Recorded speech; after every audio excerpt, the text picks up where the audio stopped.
Good afternoon and thank you for joining us. My name is Thomas Beagle and I'm the chair of the New Zealand Council for Civil Liberties. We're running a series of webinars this year on topics of interest, and facial recognition is a subject that basically has us worried. It's invasive, it's getting cheaper, and you can't opt out of it. It takes away our ability to be private in public, and it can also be used to track our movements. But today we're here to talk about the use of facial recognition by the NZ Police.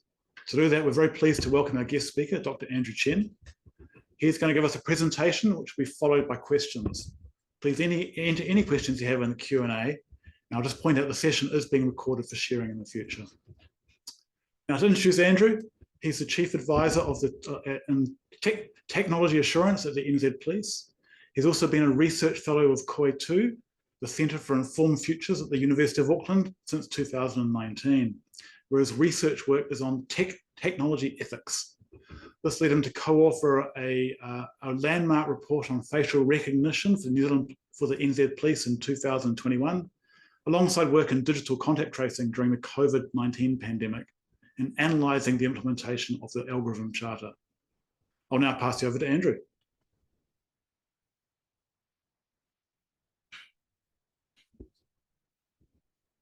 Great, and helps if I click on mute. Kia ora koutou. Thanks very much, everyone, for coming along. As is the beginning of any great presentation, I'm going to kick off with the disclaimers. And so, firstly, thank you very much for coming along. I've got an approval to be able to speak to this audience, but it's I'm as surprised as you are, honestly, that I've been allowed to do this.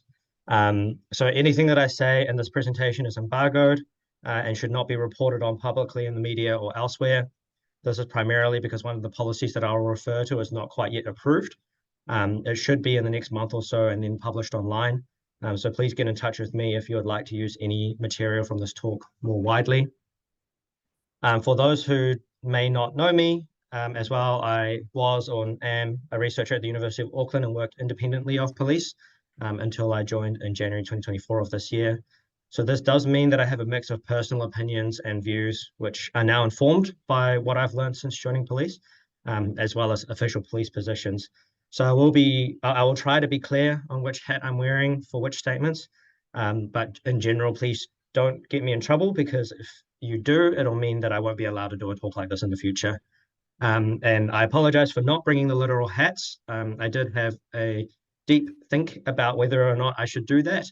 I was able to get my hands on a police hat, but decided in the end that it was probably not worth the risk of people thinking that I'm a constabulary member of the police. And as always, nothing in this presentation constitutes legal, financial, medical, or relationship advice. And while I'm trying to be accurate, I can't guarantee it. So facial recognition technology use in police. Let's set the scene for New Zealand Police's journey. So we've got a bunch of headlines that will be popping up here. In 2020, the organisation hit the media for the trial use of Clearview, which sparked concerns by the police executive and other stakeholders about the process that police had followed prior to that engagement. In really simple terms, there was a heavy reliance on a financial procurement process, and perhaps not enough checks and balances around privacy, ethics, legal, and security issues. And so in 2020, a stock take was done of all of the technology that police were using. And then in around 2020, 2021, a new team was stood up called Emergent Technologies, which is now called Technology Assurance. And it is responsible for a process that runs in parallel to the financial procurement process. So I'll talk about what that does in a moment. This slide was actually put together by one of my colleagues, and I quite like it because I don't think they've realized that this one in the middle, New Zealand Police are piloting a swarm of new high-tech tools, is actually one that I wrote. So we recognize that in police there's a changing environment, and one of the overriding principles that is very strongly held at police is maintaining public trust and confidence, and policing by consent. So as I mentioned, the four pillars of my team in technology assurance and what we focus on are privacy, legal, security, and ethics. We recognize that technology is rapidly evolving. Our staff are encountering new technologies more and more. That's both in terms of seeing what is happening in overseas jurisdictions and also in terms of what criminals are using. Innovation is critical in terms of being able to stay ahead of crime and what criminals are doing. But at the same time, we need to be confident that our own use of technology is safe in order to be able to give the public confidence that our use of technology is safe. What counts as a new technology? And as you may imagine, in any large organization, trying to figure out the scope of a policy is non-trivial. We've sort of settled on this definition. So new or enhanced policing capability, or new or evolved policing purpose. I think the reason why having this type of definition is important is that there is a wide misconception that police would give approval for just a technology. So for example, we would say, yes, facial recognition is good, and then it could be used by anyone in police. What is actually the case is that our policy is very clear on the individual uses of those technologies.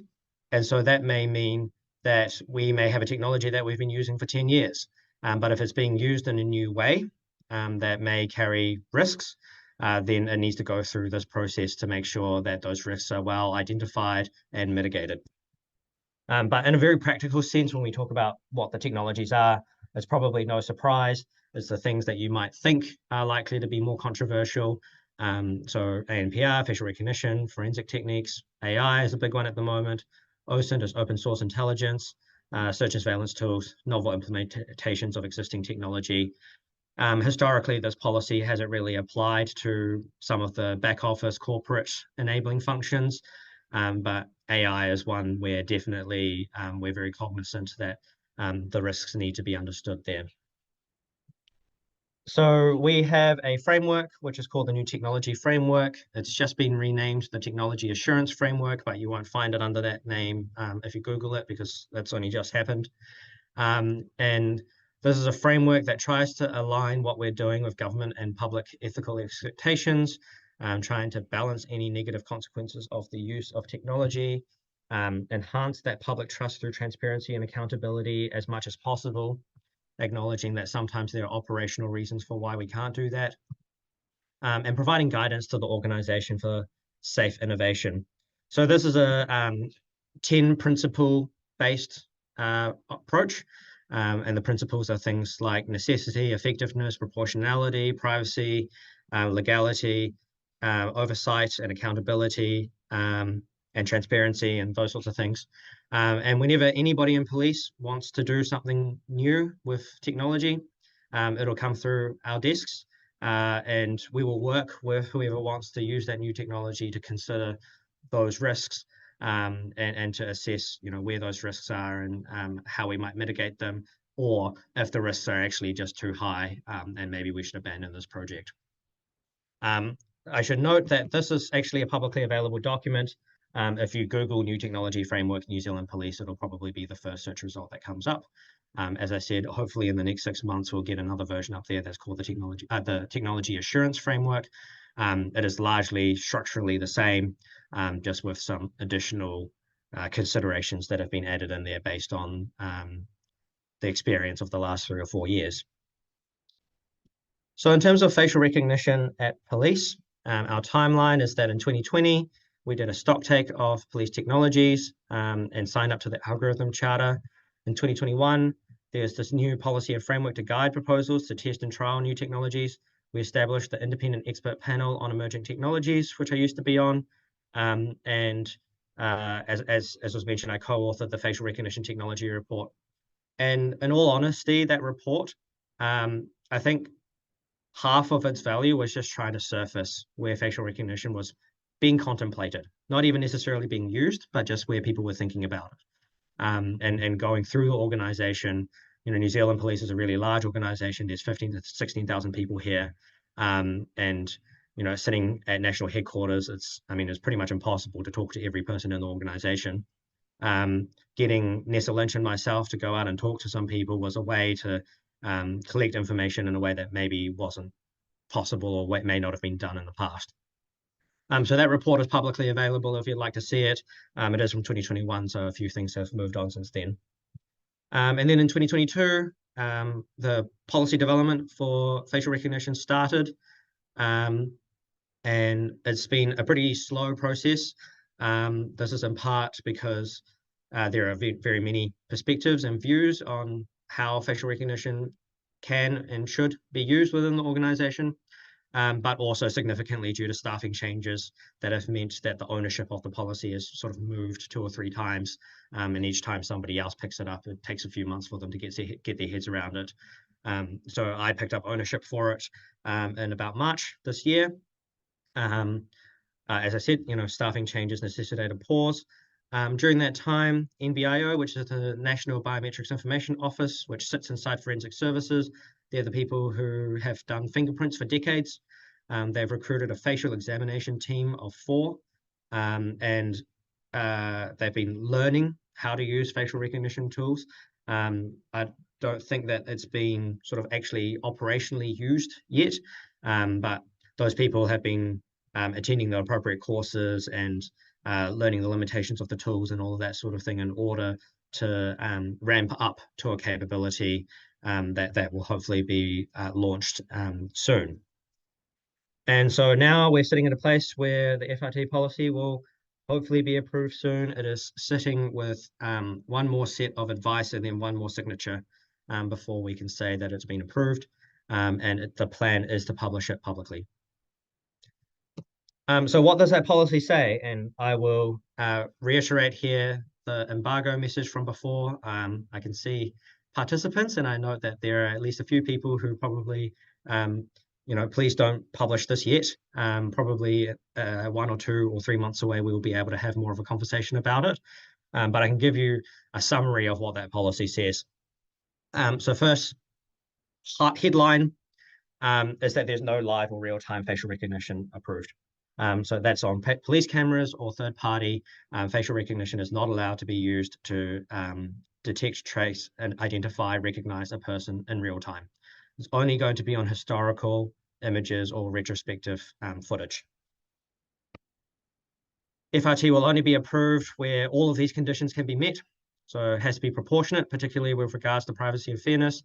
Has to be approved, controlled, monitored, and governed by the appropriate governance groups inside New Zealand Police. There must be audit logs and standard operating procedures. The probe and source images must be lawfully obtained and accessed. It has to be part of an active investigation. No phishing, no just going out there and seeing if it's going to give us something useful. It has to be part of an active investigation. The users must be trained and understand the limitations of the tools that they're using, and the policies for retention, storage, and destruction of images and data apply. So there's a lot that's being put in here to try and make sure that any use of facial recognition is safe. On top of this, which is kind of, on the user end, they need to make sure that they're doing all of these things, is that we will have oversight and audit conducted by other parts of the organization to make sure that they're not deviating from what the plans originally were. And in a very practical sense, what does that policy allow? Essentially, there will only be 2 groups that are using facial recognition. One is Forensic Services and the other is the High Tech Crime Group. Both of those sit inside the National Criminal Investigations Group. So there's really only one owner that will be authorized to use facial recognition at this point in time. And the types of use cases that they're talking about, face matching to deduplicate identity records, detecting faces and potentially matching them for retrospective analysis of photos or videos, particularly where you have the use case that always gets brought up is you have hundreds of hours of CCTV footage and you actually just want to find one person inside that footage. Historically, you would have officers sitting there watching hundreds of hours of footage, and that's not a good use of anyone's time. I think particularly in a perhaps covert situation where most of the time the video doesn't contain any people and you actually just want to focus on the parts of the video where there are people, then being able to filter for where there are people for a human to review would help reduce that investigation time. There's also work in Forensic Services to be able to do analysis on deceased persons. And then we always have this last one, which I don't think anybody is really genuinely worried about, which is access control for police-issued iPhones. Face ID is built into there. That's not connected to any New Zealand police system of record. So the face images that go into the iPhones aren't stored by New Zealand police for the purposes of access control. And that's largely what the policy says. It's a 6-page policy. It's not super long. The intent is to make it workable and practical for all of the work groups who will be covered by it, while also making clear that anybody else who wants to use facial recognition is going to have to really think about it and build a lot of process before they adopt this tool. So what does the short-term future of facial recognition at New Zealand Police look like? Got a couple of bullet points here. So I think that there's broad recognition that it is only an investigative tool, and right now is not going to be reliable enough for evidence. So what that means is that you're not likely to see any facial recognition tool outputs in a court case. It will be something that informs a human investigator in the process of doing their work. We will maintain a human in the loop, and importantly, it has to be computer assist human rather than the other way around. So we're not intending on building any processes where, say there's automated matching and humans end up falling for automation bias. I think that's a risk that people are very cognizant of, and it has to be that it's really just saving time and efficiency, maybe improving accuracy when it comes to human processing. We'll be doing regular assurance work and audits on the users of facial recognition technologies, as I mentioned. I mean, we all know that this is a controversial area, and the groups that are using it will be checking up on them at least annually, if not more frequently than that. We've also recently established a Camera Technologies Assurance Committee, and this is pretty high-level people in national headquarters, as well as some subject matter experts. And the purpose of this committee is to make sure that the oversight and governance isn't being lost to a governance group that has too wide a remit and can't really focus on the right sort of facial recognition and other camera-related issues. So it does come at the cost of creating another governance group, which is a different debate. But I think for the facial recognition technology policy, it is relevant to have a group like this. And lastly, in this part of the slide, the use of facial recognition is going to be controlled centrally. All the users are central. We're not going to devolve the ability to use this technology out to the districts like we do with some other technologies. So we don't expect to find, random senior sergeants sitting in a police station in the districts using facial recognition on their computer. It's only going to be a small number of people in the national part of the organization. I think on the flip side, in terms of things that we have to be aware of when we're looking at facial recognition, is that we are getting more pressure from overseas partners, and we're seeing more media coverage of the use of facial recognition, and that, of course, feeds narratives both inside and outside of police around, should we be using this type of technology more? I think that it's still early days in terms of the evidence, but it's just something that we have to be aware of in the environment. There will be the potential combination for this with other policing technologies. There's nothing that's sort of contemplated in the policy at the moment, but I think that is a natural place for this technology to go over time. There will be pressure from other work groups to allow their users and applications. I can say that as long as I'm in this role, we'll be making sure that those are well scrutinized and carefully considered. And lastly, I think this is relevant for a lot of us on this call, is just thinking about the role of third-party or external or private information that is being proactively shared with police. That's something that I have been a little bit surprised by now coming into the organization, is how much of the information we have is not actually solicited by New Zealand Police, and that it's just information that's been given to police, whether we want it or not. And now there are duties and obligations on police to handle that information appropriately. And so how that intersects with facial recognition is something that I'm thinking a lot about and trying to make sure that we have the right controls in place. Moving away slightly from the police perspective, and you'll notice in the bottom right-hand corner that there is no longer a logo there because we're moving into perhaps personal opinion. I think that there are perhaps 5 key debates that are ongoing that will continue to be had about facial recognition, and I'm sort of academically just trying to group them together. So on the benefits side, there is still a lot of discussion around the operational value of facial recognition. I don't think it's quite as clear cut as it never works or it always works. I think a lot of the literature that's coming out of the UK at the moment is that it has a very strong deterrence value, and that by saying you're doing facial recognition in the area, that decreases crime in that area.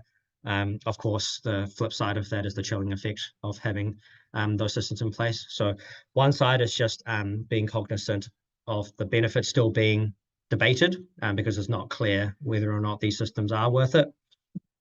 The risk side around accuracy, around discrimination, and around automation bias, the systems are getting better and better, of course.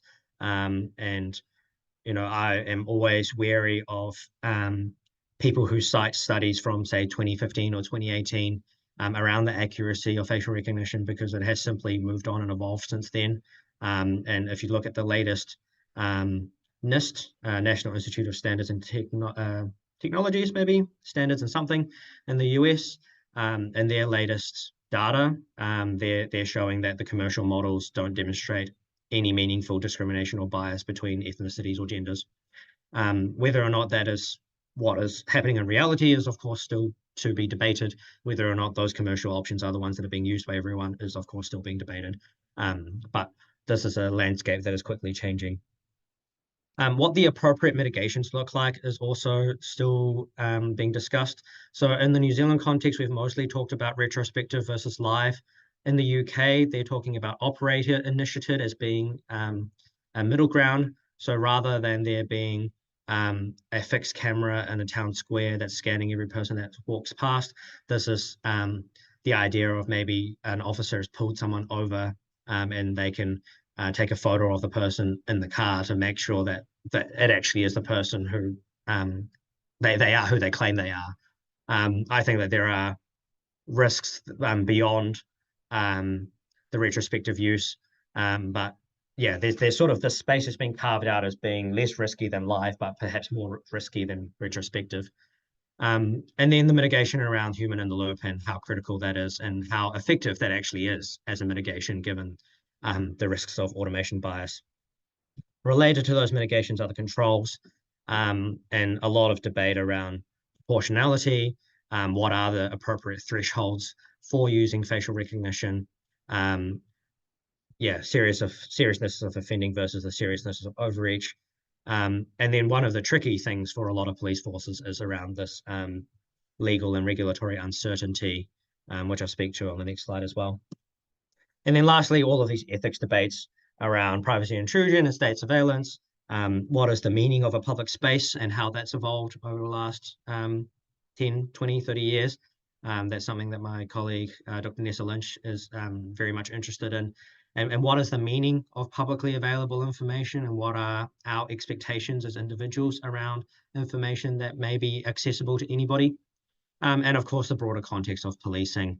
As I said, one of the core principles that we always come back to is trust and confidence. So some medium-term opinions on facial recognition. I may have touched on some of this already. I think that the benefits will probably become less hypothetical as we get more success stories. We are starting to see more data that's being collected, particularly in the UK and in the US, where these systems are being used in live contexts the most.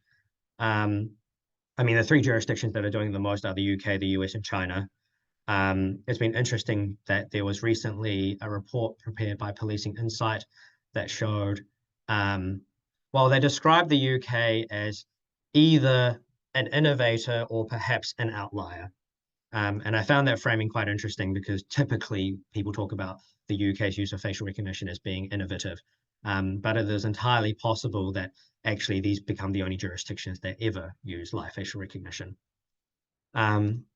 Bias concerns, I think, will dissipate as the technology improves. So, for civil liberty groups and civil society groups, I think it's a mistake to over-focus criticism on this, because when that argument disappears, because the technology has been proven to, be only marginally or not materially biased, that suddenly, that argument will disappear and people will have to rely on something else.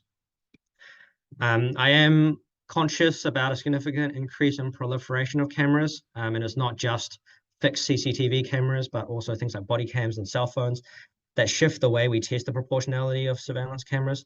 Cameras are also much, much, much cheaper now than they have been in the past. And I think debates around public spaces will have to change as a result of that. People's ability to opt out of surveillance will change as the proliferation of cameras goes up. And so I think one of the problems is that a lot of the legal and ethical tests at the moment rely on, could a human do the same thing? And you've got the test of, well, could you put a human officer in the town square and get them to stand there and watch everyone? And I increasingly don't think that this is the right test that we should be applying, despite this being the test that is applied in legislation and in courts. Policies for collection and retention of images are intertwined with camera and image processing technology, so things like ANPR and FRT. I think that there is often a desire to try to separate these, as if to say that the use of the technology is separate to how the images are collected. And I think from an operational perspective, sometimes that does make sense because it's different people doing those two tasks. But what images are available directly influences whether or not your use of facial recognition is going to be an overreach. And there's a continued evolution in the quality, the prevalence, and the acceptability of collecting and retaining those images. So I think that's something that's going to have to evolve in parallel.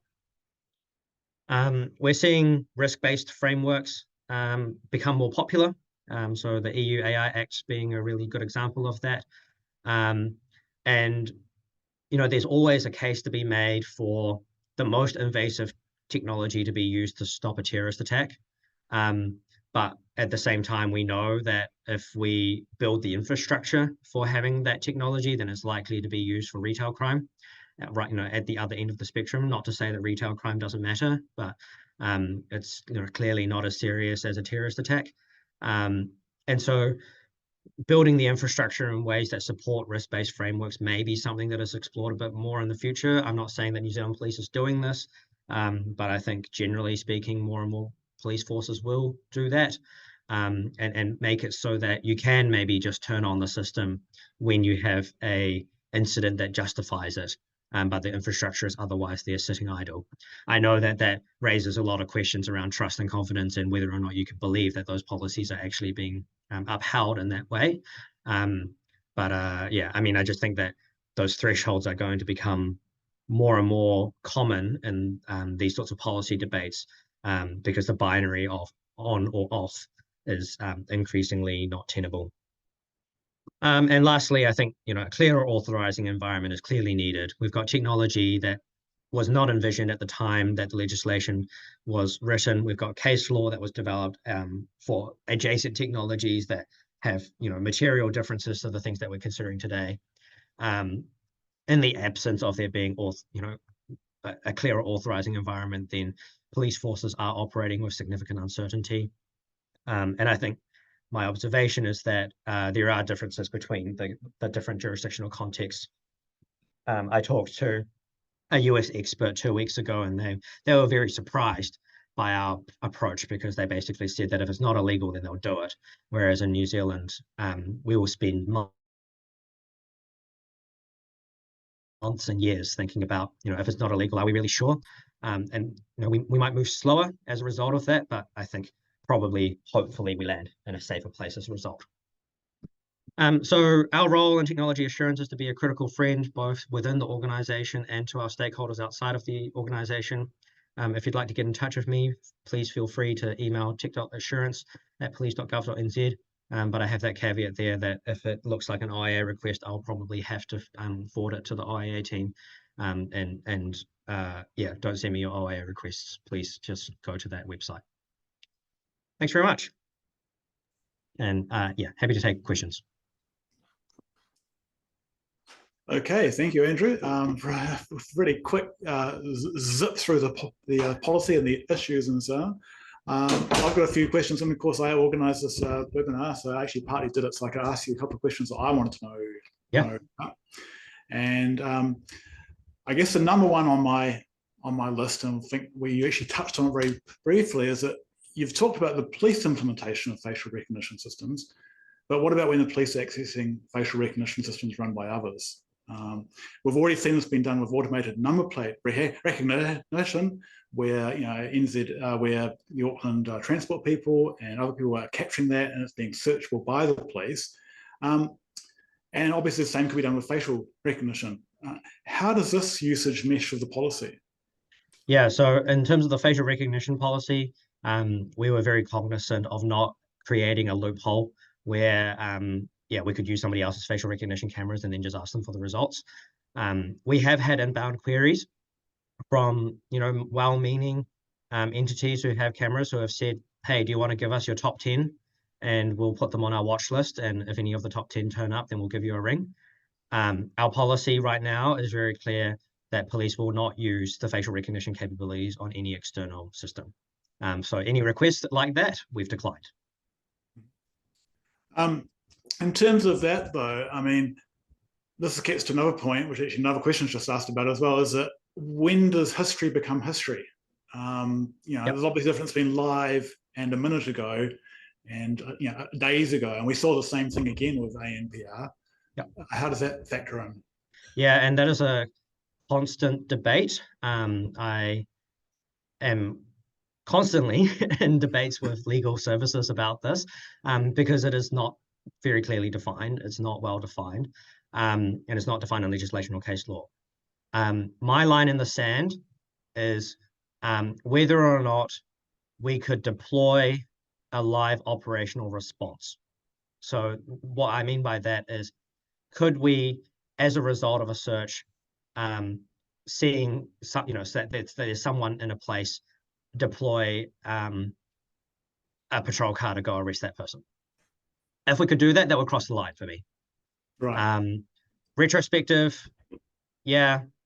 By technical definition, maybe a minute is still retrospective. I think in very practical terms, we're talking generally days, because that's how long it will take for the images to be collected, for it to be filed through a request for service to the appropriate team, for it to be processed by the humans. I think this is one case where perhaps the bureaucracy helps with leaving us enough space away from having to have those debates around, is it a minute, is it a couple of seconds, is it hours? I think at some point, probably case law will have to kick in here, and there will have to be some case law developed. But for now, we're very cognizant that we don't want anything that we do to even be perceived as being live. Yep. Someone's asked a question about the differentiation between catching dangerous criminals, shall we say, and finding missing people, or the elderly confused and so on. Has that also factored in? I mean, in terms of, I guess we could call it public good or public welfare services, which obviously the police are involved in a lot. Yeah, I mean, that's one of the use cases that always gets brought up. It's not something that we're able to do now or contemplating doing now, because that would require us to have infrastructure or access to an infrastructure that looks very similar to a live facial recognition surveillance system. Changing tack a little bit, it seems that the Office of the Privacy Commissioner is going to be releasing a new biometric code, which the current draft allows fairly widespread private use of facial recognition if people believe they can justify it. How has their work influenced what you are doing, I guess? Yep, absolutely. I mean, we've been engaged with that process. We've submitted on it. Personally, I think that our submission should be publicly available, but that's not up to me. Well, without being too overt about it, I encourage folks who are interested to potentially OIA, the Office of the Privacy Commissioner, to ask them for all of the submissions, because they've said that they won't publicly release it, but that it might be available under OIA. That being said, yeah, like, we're very cognizant of what's happening with the biometrics code of practice, and it sets some guidelines of lines that we probably don't want to get anywhere near.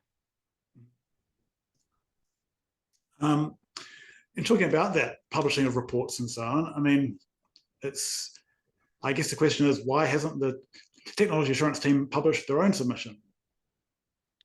We don't have our own submission to, obviously it's an organization-wide one, obviously, so I don't have the authority to just publish it myself, despite having contributed heavily to it. So yeah, I would encourage people to ask for it. Okay. And at the same time, I mean, what about the work you'll be doing? How much of your work do you intend to be publishing? You've talked about, obviously you're about to publish the policy, the FRT policy, which is great. But I assume there's going to be individual reports on individual uses people wanting to do. Are you expecting them to be published as well? Yeah, so as a general principle, the technology assurance takes a transparency by default approach, where projects that come through our process, we will write about them. We will release them through things like the technology capabilities list. Anything that goes through to our expert panel, the expectation is that the feedback, or the referral and the feedback will be publicly published. And there are pages, there are websites at the moment where these documents are contained.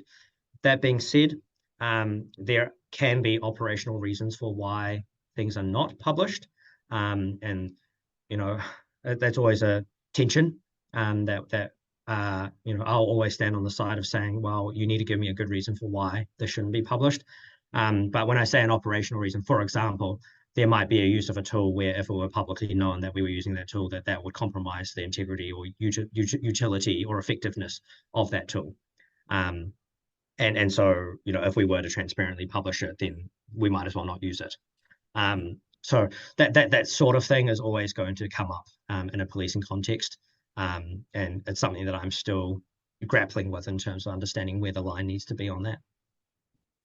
In terms of accuracy, I mean, you're saying that you think the accuracy of this facial recognition is improving a lot, which, as you point out, is taking away some of the old arguments against it.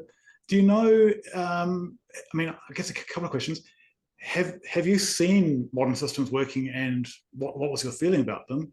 And do you know if they're being trained on NZ data, for example? I mean, obviously people, you know, we've got a Māori population here. Yep. Are those being recognised properly? I mean, and of course, I have to mention the recent supermarket case where it obviously failed horribly and the wrong person got stopped and harassed. Yeah, and I think to be clear, I'm not saying that any of these systems are going to be 100% accurate. There will always be errors. But I think the evidence internationally, this is a personal opinion, not a police opinion. I think the evidence internationally is showing that the ways that the systems are wrong are not biased against particular groups of people. So you'll get similar error rates for everyone. And primarily this has just come from a proliferation of training data, and training data getting greater, getting more diverse, being drawn from more sources. I think I have seen a study that demonstrated that the error rates on New Zealand faces, including Māori and Pacifica faces, were negligibly different to the error rates for other faces. And I mean, yeah, like historically, we've had these arguments around things like facial recognition is inherently biased against Asian people, for example. And I always found that to just not be like a tenable argument, because if that were true, then China would definitely be having problems with their systems. It's, you know, clearly just data that's been drawn from a US context and then being debated in a US context. I think there's still a big difference between people buying algorithms that were developed in 2018 versus algorithms that are up to date. So just because the state of the art is good doesn't mean that all the products are good. But this is something that will keep evolving over the next 2, 3, 5 years, I think. And in particular, of course, in New Zealand, we're, you know, particular concern with Māori and the use of facial tattooing. Has there been any consultation with Māori about the policy that you're about to release? Yeah, so there's been consultation internally with Māori Pacific and Ethics Services, who have looked at the policy and participated in the process. I don't know about external engagement. I suspect not. Yeah, that would be a different question around how police generally engage with their stakeholder groups. Okay. You talked about pressures from overseas. It caught my eye and caught someone else's eye as well, I see. Yeah. What sort of pressures are you talking about? Yeah, sorry. I realize that when I say that, it makes it sound like I'm talking about Five Eyes or something. All I'm meaning really is that it is being used overseas, and so people see that it's being used overseas and go, well, why aren't we doing that? One of the narratives that I found quite interesting talking to some people here is that there is a perception that New Zealand is falling behind on innovation and technology relative to law enforcement agencies overseas. And I have to remind people that there are actually probably very good reasons for that, that the jurisdictions that appear to be most innovative might also have quite high gun crime rates. They have a very different profile of crime and law enforcement activities. And just because somebody else is using body cams doesn't mean that that's therefore inherently good and we should do it too. So that's the sort of pressure that I mean. I don't think there's any sort of higher level pressure to say we should be using facial recognition. It might reflect my colonial bias, but I also can't help that some of the countries pushing this are actually the ones tending more to totalitarian as well, which of course there's a concern is countries we don't want to follow. Perhaps, yeah. Now, you mentioned automation bias. Could you talk about a little bit more about that and how it can be avoided? Yeah, so automation bias is just this concept that when a computer algorithm tells you a recommendation or a risk score, that even though you might have a human in the loop, and even though you're supposed to have a human that checks the results, over time they begin to trust the computer and they just start to agree with the computer. And that's been well documented in a number of cases where, yeah, the human in the loop mitigation was essentially not effective because the human agreed with the algorithm like 99.9% of the time. Step one of being able to address that bias is just making sure that your people are cognizant of it. And I think having been to the office where they're using these tools and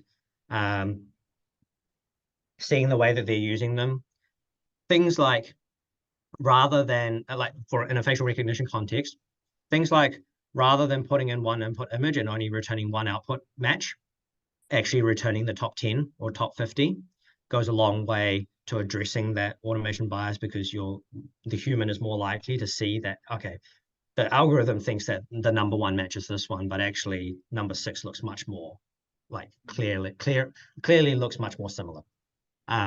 So there are technical ways, there are process-driven ways to try and reduce that automation bias. I don't know if it can be entirely eliminated. It just comes down to training of the individuals who are responsible for using the tools. I've got a couple of questions about the images the systems and images you currently have. You mentioned talking about looking at a driver, stopping them and maybe scanning to see are they who we think they are. Not in a New Zealand context. Right. Yeah. Fair enough. In terms of what databases of images do the police have at the moment? Yeah, that's a good question. It's probably something that I should know off the top of my head, but I don't, because it's written down in the policy, and there's 2 tables. There's one table for lawful collection and one table for lawful use.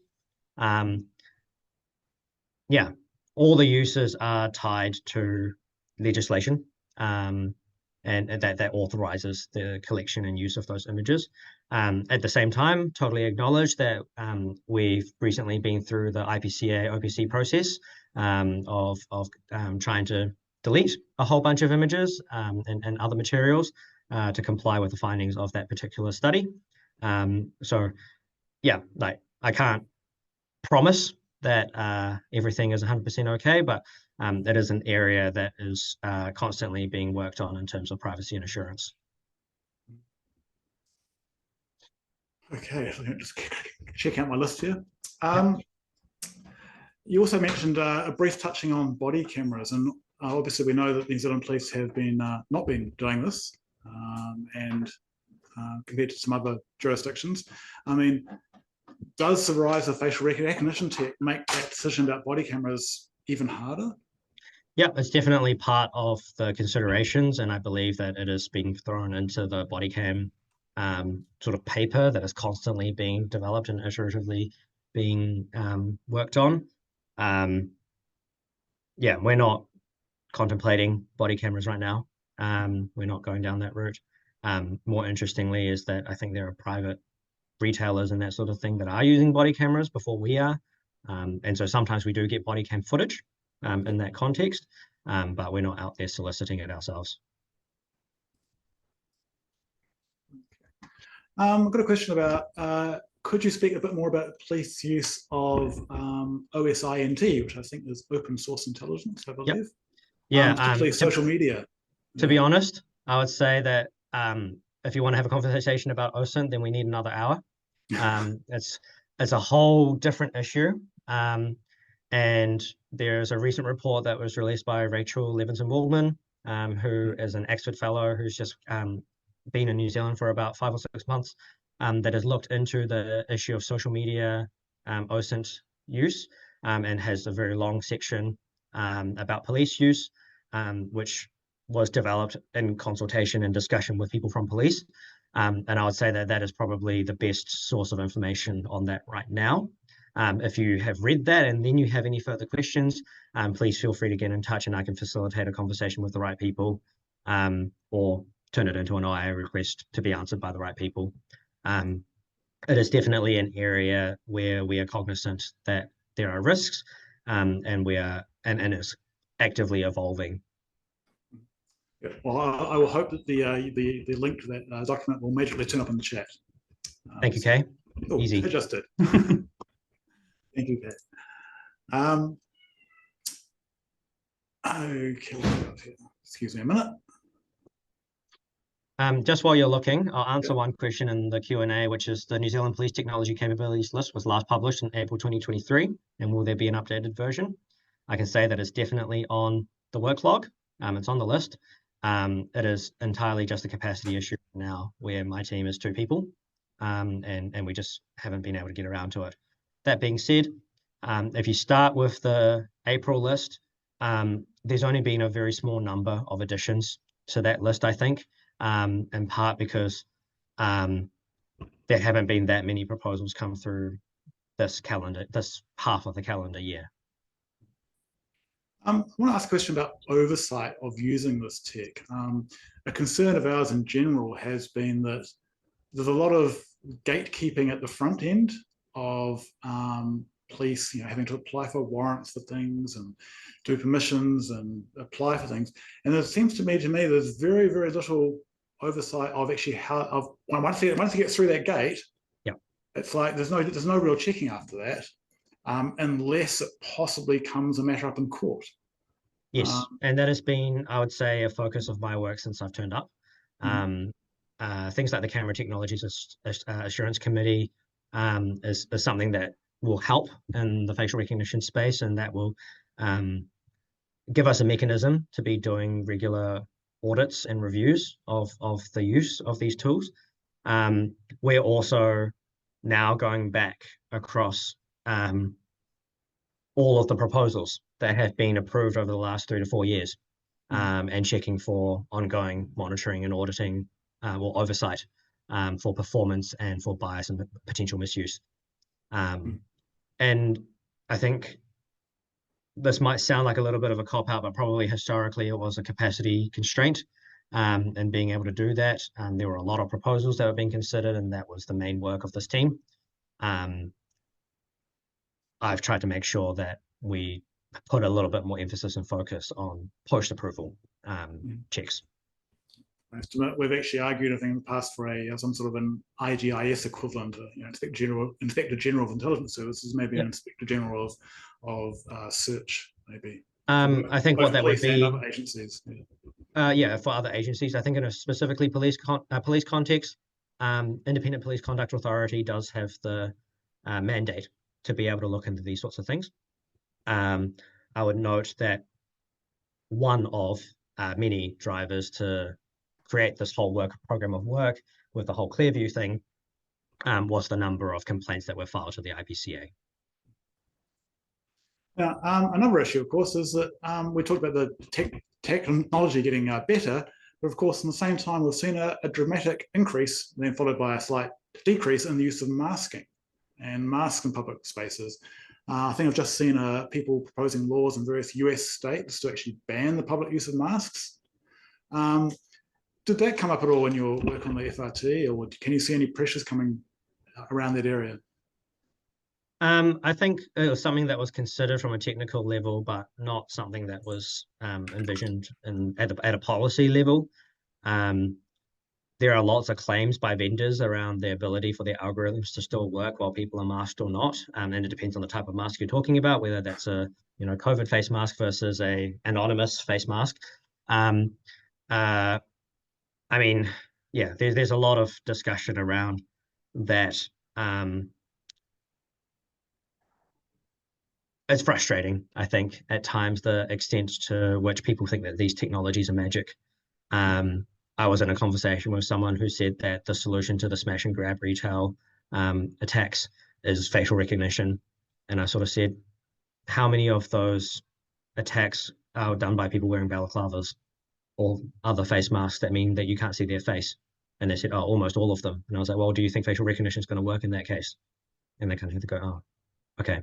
But they thought that facial recognition would save the day because there's a technology that they've seen being used overseas. So there's still a lot of, I think, debate and discussion and educational work that has to happen both inside and outside of police. Which brings up the point, of course, that the Privacy Commission, like I said, is doing the biometric code because they decided, which was largely aimed at facial recognition, but of course they expanded and said we're going to do biometrics in general, things like gait analysis and how you walk and other issues of that sort. You've actually chosen, well, the police have chosen not to do that. Is that? I don't think that there is any work on gait analysis, and if I have anything to do with it, I'm going to make a pretty strong case to say that that stuff's not accurate at a population level. There is biometrics work, obviously, in police. We've been doing biometrics work for decades. Whether that's fingerprints or DNA. We have a National Biometrics Information Office who is responsible for that, of course. There's always going to be exploration of new tools and what value they may be able to deliver in a law enforcement context. But I don't believe that there's anything on the radar right now that isn't already disclosed. Probably the most relevant, actually, it's not even covered by the Biometrics Code of Practice, but we are doing some work around investigative genealogy, which has been publicly disclosed, and there are articles about it. But DNA is not covered by the Biometrics Code of Practice. No, it's not. Good question. Yeah, at the very start, you mentioned the police and their desire to be policing with consent. Is using facial recognition, which is taking images which are often not taken with consent, how does that go with, how does that contrast, I guess, with policing with consent? Yeah, I think that this is steering wildly away from a police position, and I think every person that you talk to here will have a slightly different take on what policing by consent means. My take on it is that increasingly that term is used to mean policing by societal consent rather than by individual consent. And it directly therefore clashes with things like our conceptions of individual privacy. To